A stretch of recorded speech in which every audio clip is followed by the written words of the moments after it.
Do you think this move by the US is going to have much of an impact on the overall oil price? Yeah, I don't think so. I think it takes a little bit of heat out of the market, but fundamentally, it doesn't change the situation. I think, as you said, Japan is in a very difficult situation at the moment with only 2 reactors up and running, the electricity demand peak looming in the summer. Japan has lost so much of its primary energy supply through Fukushima that it really is very much dependent on crude imports still from the Middle East and LNG.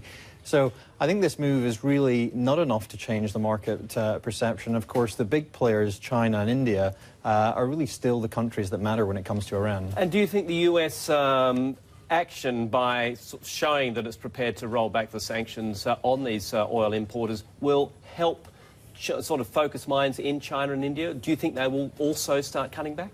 I think there are signs that China is already starting to cut back. If you look at the January import data, we already saw a 20% reduction in imports from Iran as they increased imports from other countries such as Saudi and, of course, Russia. In India, they're still importing significant amounts of Iranian crude, but we're starting to see the pressure bear on China, which, of course, is the largest importer of Iranian crude. So I think the strategy is working.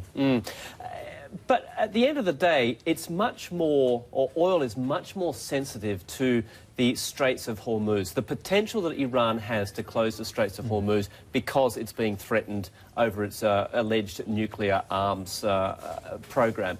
So until there is some sort of conclusion on the nuclear issue in Iran, would you expect oil prices to be underpinned at around these levels? Yeah, I think we're going to continue to see a risk premium on oil. If you look at the fundamentals, it would continue to suggest that oil should be trading at closer to $100 a barrel rather than $125. You're talking about Brent crude here. Exactly, right. Rather than $123 a barrel, which is where it's currently trading at the moment.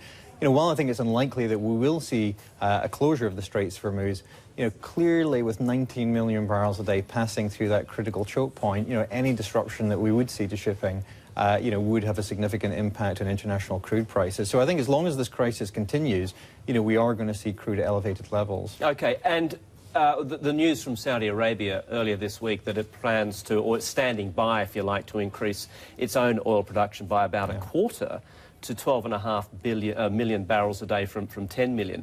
Not going to make any real difference because the underlying issue of the nuclear issue remains. Yes. Well, what Saudi chooses to pump really doesn't change the fundamentals, which is, you know, if we lose Iran, then effectively we've lost all spare capacity globally.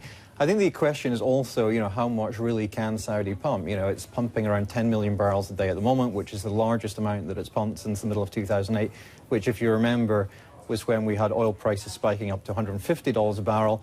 You know, do they really have 2.5 million barrels a day of spare capacity? I think that remains a key question also. Just a quick one, Neil. China is slowing. China is obviously a key consumer, the world's second biggest economy. Is that having an impact on oil prices? I think it can do.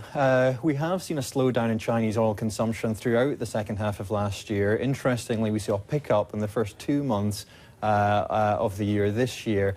If we do see a continued slowdown in the economy, then I think that will lead to continual weakness in the market. Although we do think that China is likely to resume infrastructure projects and stimulate the economy, which should result effectively in oil demand picking up, I think, in China as we go through the year.